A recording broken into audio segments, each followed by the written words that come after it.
Halo Mahesa, perkenalkan nama saya Winda Wicaksana dari Fakultas Bahasa dan Seni. Dan di kesempatan ini, saya berkesempatan menjadi moderator untuk sesi sharing terkait isu lingkungan hidup bersama beberapa teman dari kelompok Manibora. Nah, sebelumnya kita kenalan dulu nih sama beberapa teman Manibora di sini. Kita list di awal, ada yang dari FIK, halo.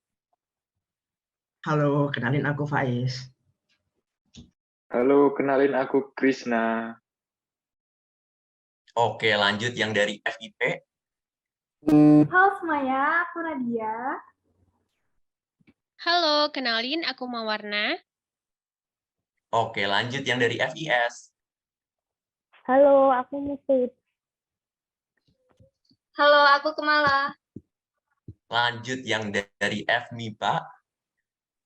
Halo, aku Aulia. Halo, aku Anissa. Halo, aku Arin. Halo, aku Deswita Meliana. Halo, aku Fatimah Hernisa. Lanjut yang dari FT. Nah, ada aku nih, Rafael Arya Wicaksono. Halo, aku Sofia.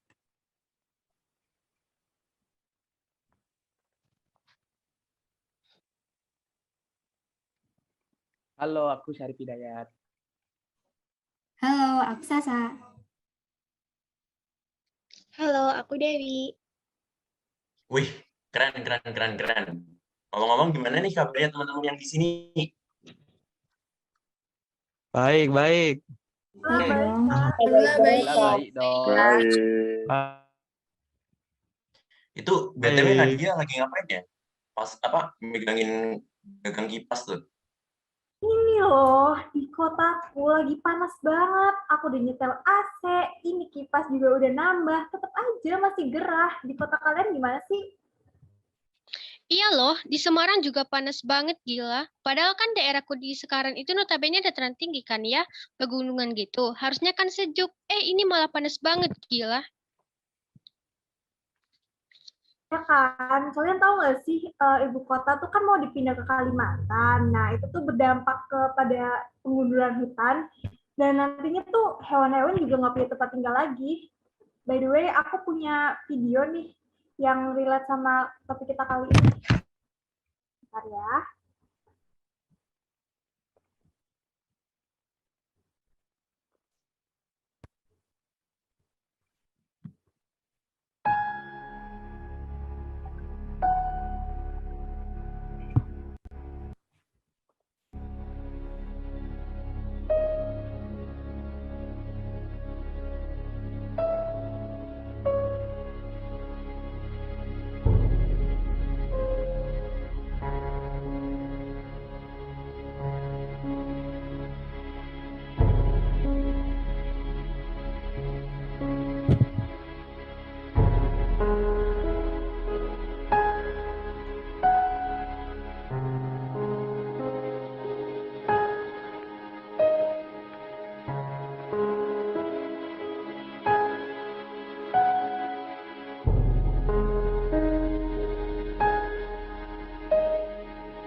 Gimana? Lihat nggak sih, miris banget. Nggak heran kalau misal cuaca akhir-akhir ini tuh panas banget.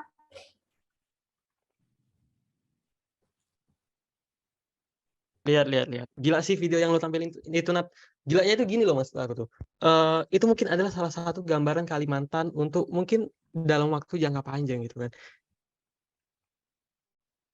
Seperti yang dibilang tadi kan, ibu kota tuh mau dipindahin ke Kalimantan. Otomatis kalau ibu kota dipindahin ke Kalimantan, akan ada pengundulan hutan dong, ya kan, untuk pembangunan infrastruktur lah, masih banyak lah pokoknya pembangunan yang lain nih. Belum lagi kayak perumahan, kantor, swalayan, apapun itu lah kan. Nah, yang kayak kita tahu nih, Kalimantan itu kan sebenarnya banyak sekali hutannya kan, sampai-sampai dinobatkan sebagai paru-paru dunia. Nah, tapi sayang gitu loh, dibuat jadi ibu kota ya kan. Nah, mungkin sekitar 5 tahun, 6 tahun, atau 11 tahun mungkin ya, habitat hewan-hewan pun juga udah terancam punah. Jangankan nyari hutan, nyari ladang aja, ladang rumput, itu pasti mustahil. Yang ada malah gedung-gedung pencakar langit, seperti di Jakarta kan. Itu satu tuh. Nah, satu lagi tuh aku suka heran sama orang-orang yang ngajak di sekitarnya untuk peduli lingkungan dengan cara menyebarkan poster. Kalau mengajak peduli lingkungan itu mah bagus. Yang aku suka heran tuh gini loh, mereka membesarkan acara itu, otomatis kan mereka mengeprint banyak poster gitu kan. Nah, padahal mereka tahu poster itu dibuat dari kertas, di mana kertas itu berbahan dasar kayu. Otomatis semakin banyak membuat poster, berarti kan semakin banyak menggunakan kertas juga. Artinya mereka telah meningkatkan persentase penggundulan hutan gitu loh. Jadi di balik ajakan itu justru mereka malah menimbulkan. Emang kalau misalnya mau kayak gitu, lebih baik kita dari ini sih, dari mulut ke mulut atau misal dari media TV gitu kan. Itu kan kita nggak perlu memerlukan kertas ya kan. Artinya penggundulan hutan pun juga tidak akan meningkat signifikan gitulah. Nah, itu satu faktor. Belum lagi faktor-faktor lain yang sering kita temui dalam kehidupan sehari-hari. Contoh nih, contoh. Ayo kawan-kawan, siapa nih yang tinggalnya di daerah tropis dari pagi sampai malam hidupin AC terus nonstop? Jujur, jujur, aku orang Batam dari pagi sampai malam AC paling aku istirahatin cuma 3 jam atau 4 jam. Swear, itu panas sekali cuy, tinggal di daerah tropis. Tapi aku pas waktu itu tuh belum sadar gitu loh bahwa AC itu akan berdampak jangka panjang kepada lingkungan. Aku pikir alah AC kan cuma kayak gini, apa pula dampaknya gitu kan. Ternyata setelah aku baca-baca, AC itu memproduksi suatu senyawa yang bernama klorofluorokarbon atau yang disingkat menjadi CFC. Nah, di AC ini dia memproduksi senyawa CFC kemudian dilepaskan ke stratosfer atau ke langit gitu kan. Nah, di mana dalam CFC itu terdapat suatu senyawa klor atau disingkat dengan Cl gitu. Ini anak-anak yang suka kimia pasti tahu nih mana yang teknik suaranya kan. Nah, jadi di situ klor itu bersifat sebagai katalis. Artinya dia dapat merusak lapisan ozon gitu loh. Kita aja untuk saat ini lapisan ozon tuh udah lumayan menipis gitu loh, bahkan udah ada yang bolong-bolong. Apakah kita akan tetap melanjut gitu pemakaian AC gitu?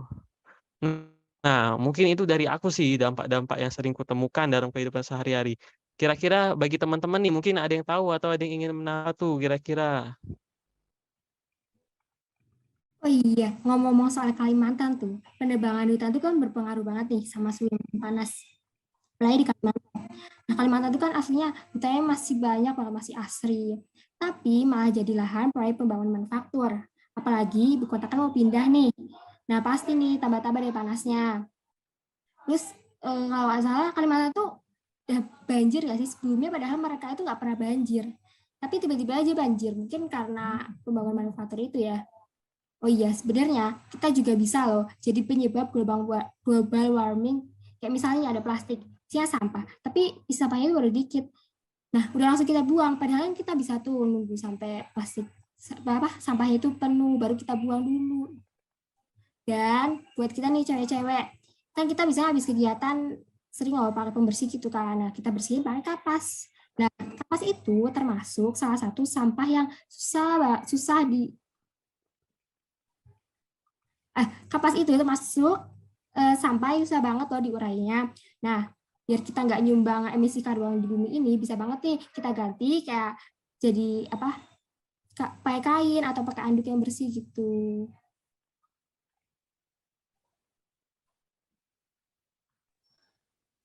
Wah, aku baru tahu loh kalau misalnya kapas itu ternyata susah banget buat diurain sama alam. Makasih loh Sasha buat insight-nya. Untung aja kamu nih ngasih tahu. Sekalian nih, aku mau nambahin, terutama buat cewek-cewek, kita kalau misalnya lagi menstruasi atau period itu, kita kan sering banget ya pakai pembalut atau pads yang dia sekali pakai. Itu tuh ternyata nggak ramah alam sama sekali loh. Kayak seperti kita tahu kan pads itu dia punya kandungan plastik kan di dalamnya. Jadi itu bakal susah banget buat diurai sama alam. Makanya kita tuh lebih baik mulai pakai pads yang dia tuh berbahan kain dan dia bisa dicuci, bisa dipakai lagi, dipakai ulang, dan dia bisa dipakai dalam jangka waktu yang lama loh. Dengan kayak gitu, kita tuh bisa ikut ngejaga bumi ini.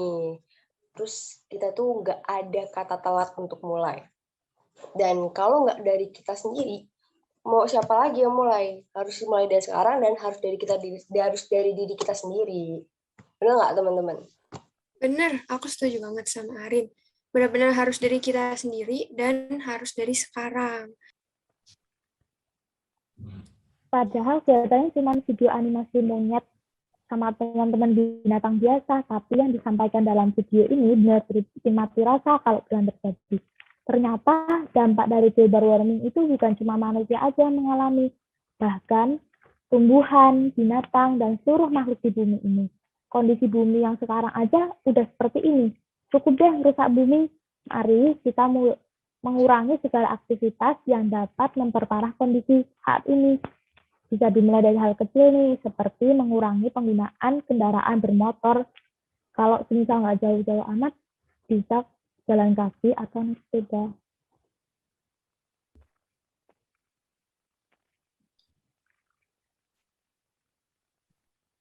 Wah, penyebabnya ternyata dari ini ya, aktivitas kita sehari-hari ya. Bahaya nih ternyata global warming. Kira-kira dampaknya apa aja sih, teman-teman? Mungkin ada yang tahu di sini. Ada dong dampak dari global warming karena kesalahan manusia aja tuh berpengaruh bagi kehidupan di bumi. Kayak yang dibilang Rafael, masyarakat banyak yang ngajak peduli lingkungan, tapi tanpa sadar mereka juga nyumbang angka penggundulan karena poster dari kertas yang mereka buat. Padahal yang kita tahu nih, pohon yang seharusnya menjadi penyejuk dan penyegar, jika nggak ada, kesuburan tanah akan berkurang dan tanah kering gersang sehingga udara jadi panas. Yang lainnya lagi, pemanasan global karena pembakaran hutan yang dilakukan oleh manusia. Mereka mungkin ngelakuin itu agar lahannya bisa digunakan untuk pembangunan perumahan atau untuk pusat perbelanjaan. Mereka hanya mikirin keuntungan yang didapat tanpa sadar akibat yang ditimbulkan. Seperti banyak hewan yang kehilangan habitatnya karena mereka nggak punya rumah untuk tinggal. Kira-kira ada lagi nggak ya dampaknya? Pastinya ada lagi dong dampak yang ditimbulkan pemanasan global. Aku ada nih beberapa yang menurutku membahayakan banget buat keberlangsungan hidup manusia di bumi ini. Yang pertama, mencairnya bongkahan es di kutub. Pemanasan global itu berdampak besar di daerah kutub karena membuat bongkahan es di sana menjadi cair. Terhitung dalam 30 tahun terakhir, es di kutub sudah mencair dengan jumlah mencapai 28 triliun ton. 28 triliun ton loh kawan-kawan, itu bukan sedikit. Itu cuma karena pemanasan global saja. Kalau misalnya semua es di kutub mencair, bisa berbahaya banget karena menaikkan tingkat permukaan laut dan bisa membuat beberapa tempat tenggelam dan banyak orang akan kehilangan tempat tinggalnya. Yang kedua, ada krisis air bersih. Ketersediaan air bersih dan layak konsumsi menjadi dampak pemanasan global yang cukup mengerikan karena ketersediaan air bersih yang kurang akan membuat krisis air bersih yang sangat merugikan manusia. Krisis air bersih ini bisa terjadi karena pemanasan global itu bisa membuat air dalam tanah banyak menguap sehingga air bersih pun sulit didapatkan. Nah, yang ketiga munculnya krisisnya pangan. Krisis pangan ini terjadi karena pemanasan global itu kan erat hubungannya dengan perubahan iklim yang tidak menentu. Nah, perubahan iklim ini juga berkaitan erat pula dengan hasil pertanian. Jika perubahan iklim berubah-ubah secara drastis, maka hal tersebut akan berpengaruh juga dong pada hasil pertanian. Nah, selain itu, pemanasan global juga dapat meningkatkan suhu laut. Meningkatkan suhu laut akibat pemanasan global akan berpengaruh pada ekosistem laut. Jika populasi ikan dan hewan laut yang merupakan kebutuhan pangan berkurang, maka krisis pangan pun juga dapat terjadi. Begitu kawan-kawan. Benar tuh yang dijelaskan Sarif. Karena tingginya pemanasan global, ada dampak bagi hewan. Salah satunya beruang kutub loh teman-teman. Dikarenakan beruang kutub akan kehilangan ladang makanan mereka. Menurut studi dari University of Toronto di Kanada, beruang kutub akan bertahan sampai 2100 tahun, sampai akhirnya semua es itu mencair. Dan juga diperkirakan hal yang sama terjadi juga dengan habitat penguin yang notabene sama dengan beruang kutub. Sangat mengerikan global warming jika terus dilanjutkan, teman-teman.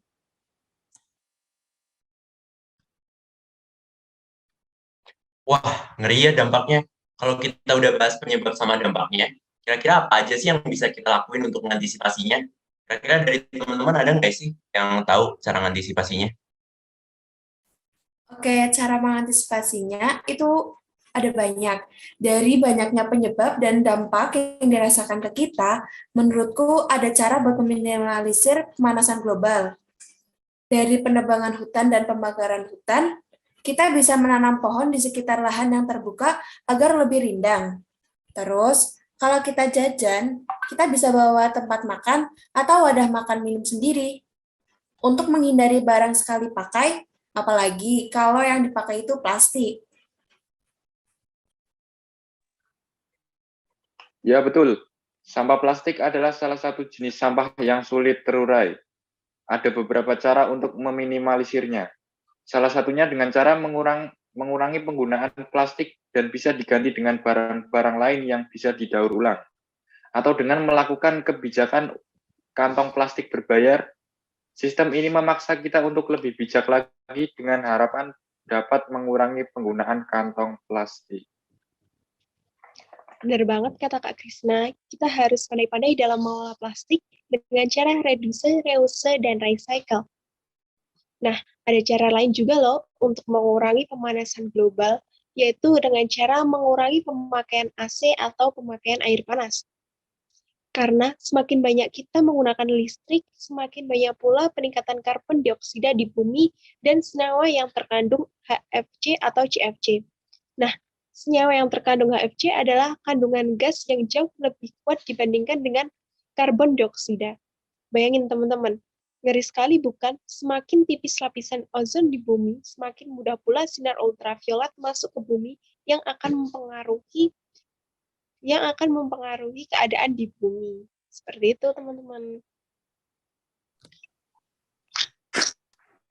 Selain itu, teman-teman, untuk meminimalisir pemanasan global yang mudah, yaitu dengan mengurangi penggunaan peralatan yang mengandung CFC, seperti yang dijelaskan Rafael di atas tadi. Yang mana CFC sendiri merupakan senyawa-senyawa yang mengandung atom karbon dengan klorin dan fluorin yang terikat padanya. CFC umumnya dihasilkan oleh peralatan pendingin udara, seperti kulkas dan lain-lain.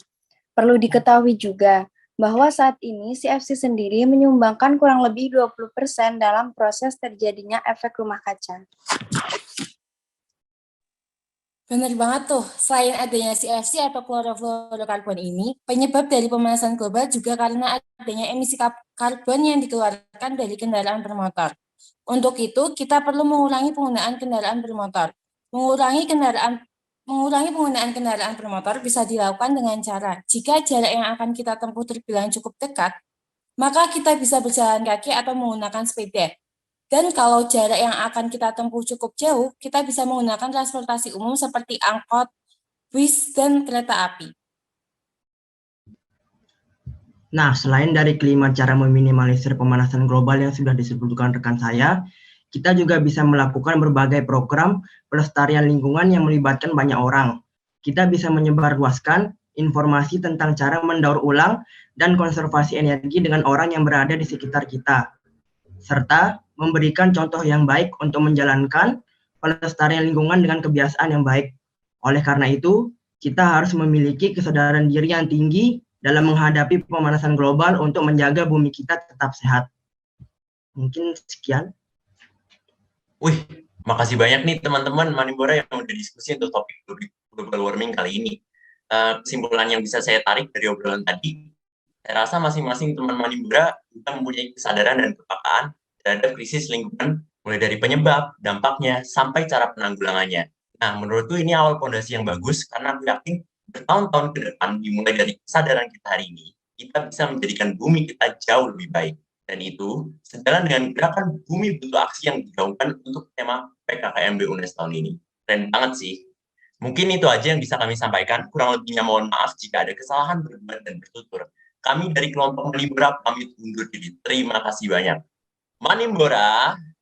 Peduli bumi. Peduli bumi. Dadah, terima kasih. Terima kasih sudah menonton kami. Thank you guys.